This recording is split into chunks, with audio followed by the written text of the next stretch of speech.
Grazie dottoressa Remma, grazie dell'invito e buon pomeriggio a tutti. Sì, alcune cose sono state anticipate, nel senso che come Regione Friuli Venezia Giulia voi sapete che già nel 2013 abbiamo fatto appena insediati una norma per la costruzione del piano paesaggistico regionale. Parto da qui perché è da qui che l'impostazione prende corpo, una norma che non si è limitata a dire quale debba essere il percorso di approvazione, ma che ha alzato un po' l'obiettivo rispetto proprio alla sfida che già un piano paesaggistico presenta, quello di farlo effettivamente in coprogettazione con il Ministero, e di questo siamo veramente molto felici perché stiamo facendo dei tavoli paritetici nei quali i verbali sostanzialmente di approvazione dei materiali presentati diventano pezzi di piano approvato, detto in termini un po' semplicistici, ma dall'altro la possibilità che le amministrazioni comunali potessero siglare degli accordi di copianificazione con l'amministrazione regionale, accordi volontari, in modo tale che quello che la Regione andava a rappresentare al Ministero non fosse esclusivamente il frutto di un proprio lavoro interno, ma fosse anche la raccolta di riflessioni di misura più minuta e di carattere più diffuso che deriva proprio dai territori. Più di 100, noi siamo 216 comuni ormai, più di 100 amministrazioni hanno siglato l'accordo, e siccome abbiamo messo un tempo per la sigla, le altre mi sento di dire che si sono pentite di non averlo fatto, perché adesso ci stanno chiedendo altre forme di coinvolgimento, perché anche autonomamente sono partite delle esperienze molto interessanti. Il termine partecipazione molto spesso, un po' come il termine sostenibilità, no? Dopo un po' che lo sentiamo ci sembra quasi un po' obsoleto, per cui adesso a me piace parlare di condivisione più di che partecipazione, nel senso condividere durante il percorso una serie di temi, di priorità e di specificità. E in questo senso il rapporto con la rete degli ecomusei regionali è sicuramente un rapporto molto importante, anche perché alcuni di loro avevano già fatto un esito che noi auspichiamo possa essere un esito anche non strettamente correlato con i lavori del piano paesaggistico, ma anche la mappa di comunità.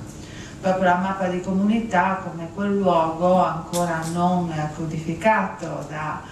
leggende o contenuti specifici, che però esprime anche nelle diverse modalità con la quale viene rappresentata l'identità dei luoghi, il sentimento di appartenenza e soprattutto quelle invarianti strutturali delle quali, se facessimo a meno, ci sentiremmo più poveri, perché anche questo è un tema molto importante. Quindi sicuramente il sistema degli ecomusei in questa fase ci sta aiutando a promuovere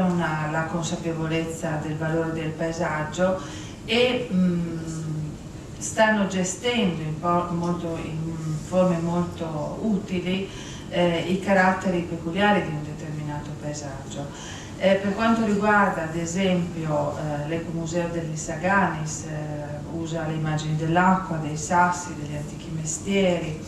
quindi borgate, mulini, fornaci come elementi caratteristici, mentre appunto l'Ecomuseo delle acque del Gemonese, con la riscoperta del pan di Sorc, e quindi questo prodotto che ha recuperato una cultura, e qui però il collega Sciauli è più esperto di me, che è il cinquantino e che ha contrassegnato non solo un modo di alimentarsi, non solo un modo di provvedere nel tempo al proprio fabbisogno alimentare, ma proprio l'immagine di una sorta di mosaico paesaggistico differente rispetto a quello che oggi abbiamo nelle monoculture. Ma in sala c'è il sindaco di Nuzzana che sta facendo analoga esperienza con il frumento di Muzzana, la Blave di Mucciane, che fa come dire, concorrenza a quella di Mortean, ma è completamente diversa, recuperando anche lì una tradizione storica locale che vede nei mulini non solo attività produttive, ma anche un legame con il prodotto del territorio molto stretto e molto efficace. E devo dire che la loro esperienza che affianca il piano paesaggistico, ma evidentemente non c'entra nulla, perché non è che nel piano metteremo, no? Ma è indice di questo atteggiamento che abbiamo voluto, come dire, tenere, ovvero il fatto che il piano paesaggistico sia un'occasione da accogliere per i territori. Ed ecco che anche qui gli ecomusei sono diventati dei motori di attività, di condivisione e di conoscenza di quello che stiamo facendo. Anche a Gemona abbiamo fatto una giornata a cui ho partecipato, ma tutte le attività sono partite. Ad esempio l'Ecomuseo dell'Isaganis è facilitatore dei processi avviati dal Comune di Aviano e dal Comune di Frisanco. Aviano come capofila di una convenzione tra Aviano, Budoia, Caneva, Montereale Valcellina e Polcenigo. Quindi l'Ecomuseo che tiene insieme la convenzione che il piano paesaggistico ha siglato con un gruppo di comuni che si sono riconosciuti con gli stessi temi da affrontare. Il comune di Frisanco con i comuni di Tramonti di Sotto e di Sopra ha sottoscritto una sua convenzione propria e nel sito dell'Ecomuseo dell'Isaganis è inserita la pagina appunto del paesaggio, dove è promossa l'attività del segnalatore e dei tavoli avviati nei comuni firmatari. Quindi questo coinvolgimento, direi, totale rispetto alla mission che la legge regionale, ma anche lo spirito istitutivo degli ecomusei ha nel accompagnare nei territori questo tema dell'evidenza dei valori territoriali, dell'evidenza del valore appunto della consapevolezza che la cittadinanza ha sul proprio patrimonio locale. E quindi una grande soddisfazione nel fatto di poter contare su questi presidi territoriali che, a prescindere dal fatto che siano stati istituiti nell'ambito della direzione cultura, perché come giustamente ha detto il professor Guidi prima, la nostra regione li definisce in primo luogo musei, eco dovrebbe essere scritto dopo rispetto alla struttura della norma, evidentemente rappresentano dei territori in modo molto efficace. E questa è un po' la loro caratteristica, per cui io pongo questo tema al tavolo. I 6 ecomusei della nostra regione sono molto specifici, sono molto settoriali e efficacemente rappresentativi di un aspetto di quel territorio. L'Isaganis abbiamo detto, acqua, torrenti, le leggende popolari, queste figure no? Sapete, l'Isaganis sono delle figure mitologiche femminili che hanno determinate caratteristiche, quindi tutto un recupero anche della cultura locale, dei miti, eccetera. Quello appunto delle acque del Gemonese, più attento al tema dei rapporti con le produzioni che dicevamo prima. L'Ecomuseo della Varrese, anche qui una declinazione sulla identità culturale che molto spesso attiene alle tradizioni popolari di quell'area. I misteri di Paolaro, lo dice il nome in sé, il tema dei mestieri, quindi della modalità operativa dei territori. Val del Lago, l'Ecomuseo Territori, Genti e Memorie tra Carso e Isonzo. Ecco che allora sono dei presidi territoriali che si connotano in modo efficace, in modo molto identitario e in modo, diciamo così, riconoscibile. Quello che stiamo vedendo, però ve lo pongo proprio come tema di discussione, anche se intendo queste proposte molto interessanti di cos'è un osservatorio del paesaggio, di come i vari soggetti ci sono. Noi con il segnalatore del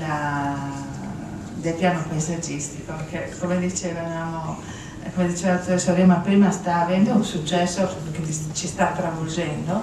Abbiamo ad oggi, perché abbiamo il professor Pascolini che è il nostro capo scientifico, più di 1700 segnalazioni. Un'attivazione incredibile, e sono tutte segnalazioni valide perché vengono vidimate prima di essere pubblicate. Ora, di queste, i territori coperti dagli ecomusei possono rappresentare circa il 5%. Allora, rispetto alla costruzione di un osservatorio regionale sul paesaggio, sicuramente abbiamo bisogno di presidi territoriali strutturati, ma forse non si esaurisce lì. Forse a valle, appunto, io me lo immagino i primi mesi del prossimo anno, adesso non so se mi tirano, dovremmo in primo luogo costruire che cos'è per il Friuli Venezia Giulia un osservatorio del paesaggio, per poi capire il ruolo e, come dire, il contributo che ciascun territorio, ciascun soggetto può dare. Perché vi assicuro che, pur avendo un po' di esperienza sul territorio, io sinceramente non mi aspettavo questo grande bisogno di paesaggio che la nostra regione sta esprimendo, che passa attraverso proprio una grande partecipazione, qui la uso, dei cittadini, non solo come potremmo aspettarci per quanto riguarda la segnalazione di aspetti negativi, perché anche gli aspetti negativi segnalati vengono immediatamente ribaltati come proposta operativa di soluzione, della serie a Cavazzo, perché c'è questo, c'è una caserma in mezzo alla campagna, in mezzo a questa piana di Cavazzo, che è una delle prime piane prima di entrare, c'è questa caserma abbandonata. Beh, non si dice solo guardate che lì c'è questa caserma abbandonata, disastro, incuria, eccetera. No, perché non la usate per fare questo? Perché non ci pensate ad usare quest'altro? Ed è una forza, una consapevolezza e secondo me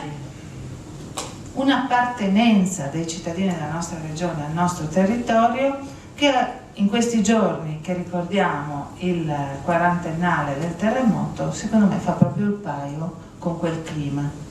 Un clima cioè di grande consapevolezza della forza e della potenzialità che la nostra regione ha e che ciascuno può fare la propria, diciamo così, azione per raggiungere questo obiettivo generale. E quindi, fermo restando appunto che la grande soddisfazione per quanto riguarda il lavoro che stiamo facendo insieme con la rete degli ecomusei, credo che dovremmo ragionare insieme di come insieme potremmo immaginare un osservatorio del paesaggio, perché no, innovativo, proprio perché ci piace un po' essere speciali, e quindi articolarlo in forme diverse e perché no anche multisettoriali.